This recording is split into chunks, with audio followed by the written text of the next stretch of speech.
Hello everyone and welcome back to my channel. My name is Karishma. If you're new here, I talk about climate change, sustainability, and how to live a more eco-friendly lifestyle. And today we're talking about, today I'm answering some of your sustainability questions. So a few months ago on my Instagram, I asked you guys what's the hardest thing that you find when it comes to living sustainably. And then my Instagram following literally doubled, so very grateful for that. And then I asked the question again because I wanted some new questions, some new concerns, and finally I'm sitting down making this video and we're gonna answer some of them. My Instagram is @_makeearthgreatagain, so give me a follow on there. I talk about living sustainably, talk about eco-friendly brands, and also talk about some of the root causes of climate change. So I'm sure you'll find something on there that you'll like. So our first question is about reducing packaging when it comes to buying food. To this day, reducing my food packaging waste has been one of the biggest struggles when it comes to living a low waste lifestyle for me. I think the first step is to accept that you're not going to be perfect in this world that we live in, because when you go to a grocery store, everything is in plastic. And that's kind of how the system has been set up. And that's not really my fault or your fault. It's really further up the supply chain where the problem is really created. But I can give you a few tips on how I like to reduce my food plastic packaging. The best way to buy food without plastic packaging is to go to the farmer's market. And I know this isn't accessible to everyone. And even for me, the closest good farmer's market is a good 15 kilometers away. So I only make it there occasionally. But if you can go, the food's probably better for you there anyway. But if you can't, then there are ways to reduce your plastic at the grocery store. Number one, super easy, don't use plastic bags. You don't need a fancy tote bag or anything, but if you have them, of course, take them. Load them up in your car before you go, or put them in your backpack if you're taking public transport or if you're walking. And they don't have to be tote bags, they can be plastic bags from the last time you went, because that way you're not taking up new resources that have to be put in every time a new plastic bag is given to a customer. Same with the little clear bags that you put your veggies and your fruit in. When you take them home, save them, put them in a safe place so that you can take them back to the grocery store next time. If there's something you know you eat a lot of, buy it in bulk. So for example, if you love Oreos, don't get the 12 pack, go ahead, get the family pack. If you know you love them and you know you're gonna finish them, then that way you're buying them less often, and so you're reducing your waste that way. There's a lot of great options when it comes to produce delivery services, and there's a lot of cool new companies out there that are delivering ugly produce to your door. So what that means is fruits and vegetables that are perfectly fine to eat but might not look picture perfect on the grocery store shelf, and so grocery stores kind of reject them. You can choose to buy that produce, and it's often cheaper too. Another thing you can do is shop at bulk stores. So take your reusable jar with you, reusable container, whatever it is, if that's allowed where you are, and refill it with your staples like rice and oats and quinoa. I used to do that a lot with Bulk Barn. And once COVID restrictions are lifted, I'm definitely going to be going back to going to bulk stores. And lastly, make your voice heard. I always say this, but make your voice heard. Talk to your local grocery store manager. Tell him or her that you appreciate when more things are offered in zero waste packaging, no packaging, or compostable packaging, and let them know that you appreciate their efforts, if there have been any, to move towards a low plastic grocery experience. Our next question is about people that are struggling with getting their family or friends to adopt an eco-friendly lifestyle. And I've been there. I've really been there. And what I've learned is that you can't make someone love something. You just can't force it on someone. Living sustainably can only be done when you really enjoy doing it. And for me, I enjoy my sustainable lifestyle. I draw energy from looking for ways to be more eco-friendly with my living habits. But if that's not the case with whoever you're trying to convince, then it's not going to be something that they're going to keep up with. What you can do is inspire and educate people without shaming them. So I'll give you an example.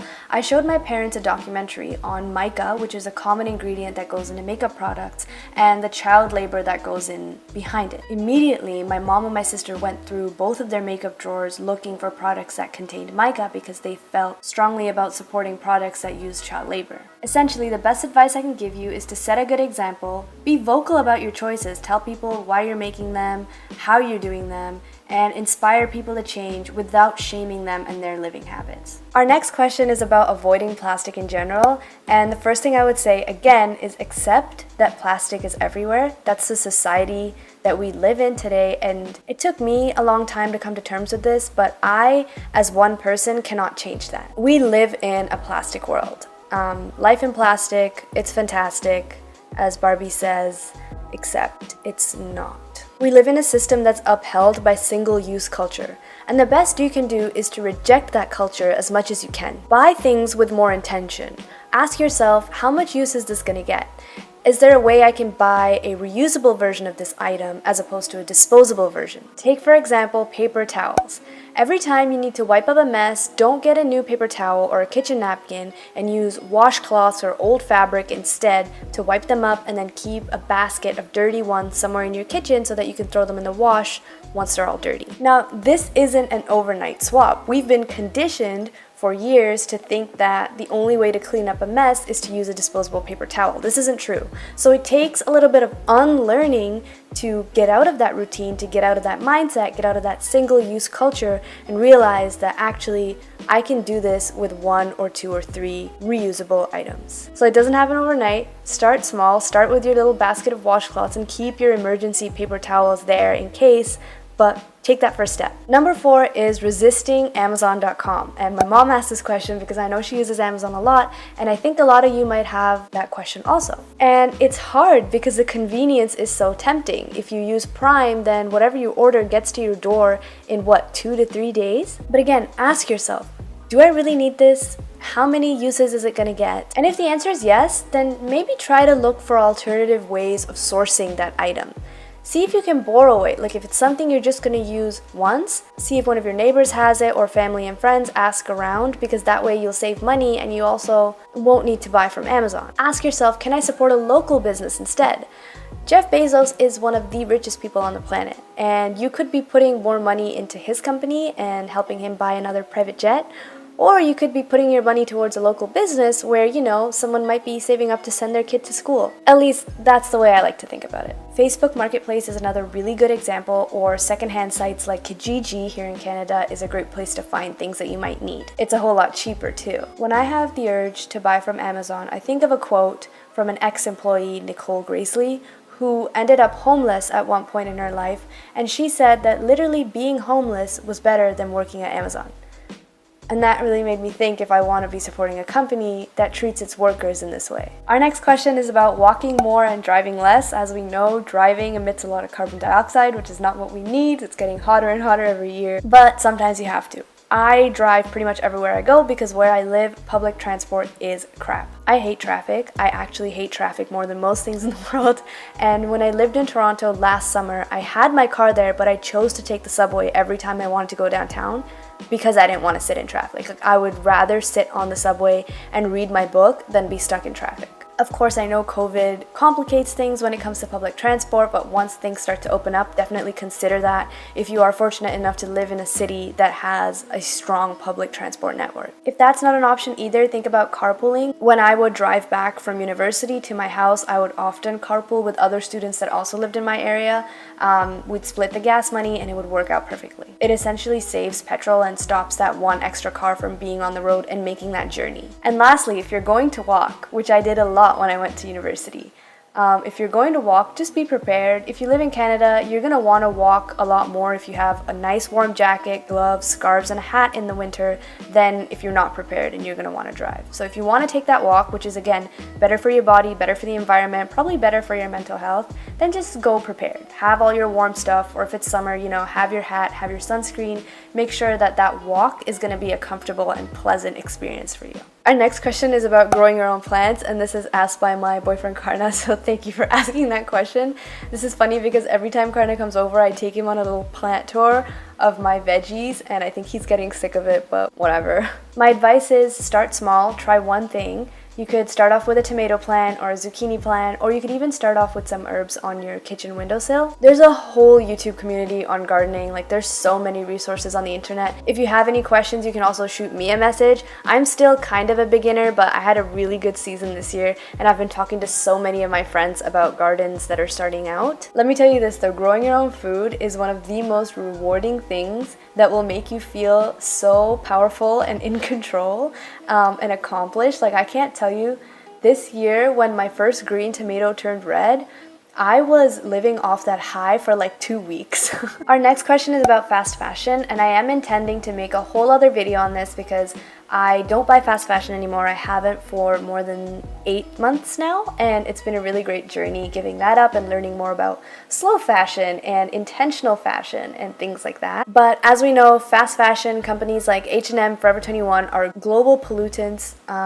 They basically have modern day slavery going on in their factories, and really just a whole bunch of terrible things associated with fast fashion. But let me give you a few quick tips when it comes to quitting fast fashion. If there's a certain brand you like, then search for that brand on online secondhand stores like Depop, Poshmark, and ThredUp. And I find that that really helps me. Like, for example, I really like clothes from Zara, but they're known for absolutely barbaric labor practices, so I gave them up. But I've been searching for Zara product on Poshmark, and the best part is not only are they secondhand and they have a lower carbon impact, etc., but they're also a lot cheaper. With regard to sales, just don't go there.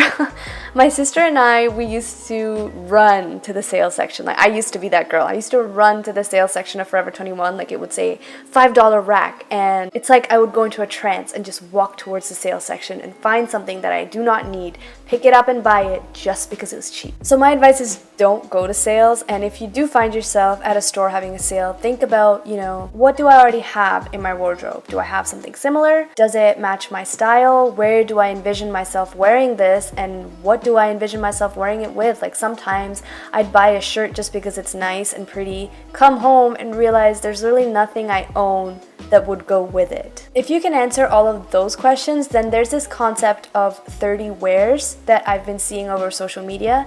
Essentially, it's saying that if you can wear an item of clothing more than 30 times, then it's worth it to buy. I understand that fast fashion is what is accessible to some people and their budgets, but if you can save up for an investment piece, definitely go for that because it's gonna last you longer. It's not gonna unravel after 3 uses like some of my Forever 21 stuff. Like, think about it this way. Would you rather buy 3 pairs of jeans at $35 each because they kept getting holes in them, or buy a really good pair of jeans for $70 that'll last you years?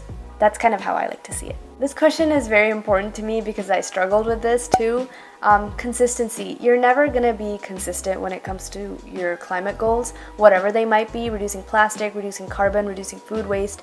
It's never gonna be perfect, and I'm gonna say this for like the millionth time in this video, but it's not your fault. It is the system's fault. Definitely forgive yourself. Celebrate the wins that you do have, the small things that you have been able to achieve. Give yourself a pat on the back, but definitely don't be too hard on yourself. Setting goals I find really helps me. Like, what's my next sustainability goal?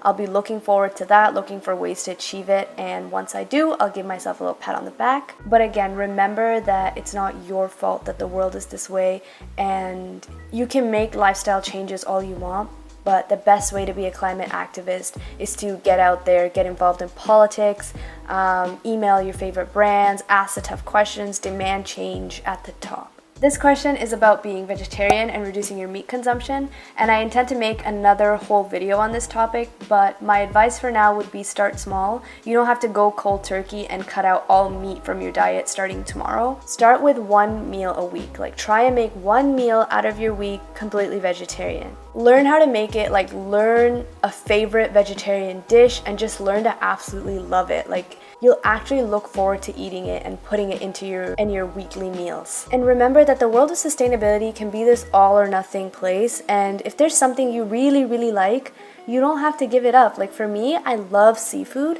and for that reason, I didn't completely cut it out of my life. Whenever I go out to a nice seafood restaurant or something, I'll order seafood. Cut meat out from places where it's not like the star of the show. Our last question is, and this is a funny one, but it's so true, being sustainable isn't always aesthetic. And this is, it makes me laugh because this is kind of Instagram's fault. It's kind of Instagram, Pinterest's fault to make you think that the perfect way to be sustainable is to have this like pantry full of beautiful mason jars and having everything made of bamboo. And that's not what sustainability is about. Sustainability is about using what you have instead of buying more things to be sustainable. But I know, like, today, and young people today especially, like to keep up an aesthetic, so like to keep up kind of things and outfits and like inspiration that fit with a theme that they like. I'm not particularly that way. I just don't have an aesthetic. I don't think that it's important to my life. But if you are someone that likes to maintain an aesthetic of some sort, then buy things that fit into your aesthetic and your interests that you're gonna keep and use and love forever. Anyway, guys, that is the end of this video. Thank you to everyone that submitted questions. It means a lot to me that you guys engage with my content on Instagram and on here. If you have any other questions about living sustainably, please leave them in the comments below. I'd love to talk to you guys about them. And I'm not perfect either, so if you have any tips for me on everything that I've said in this video, please also comment them down below. If you like this video, please make sure to subscribe. That would make me very, very happy. And take care. I will see you guys on my next video. Bye.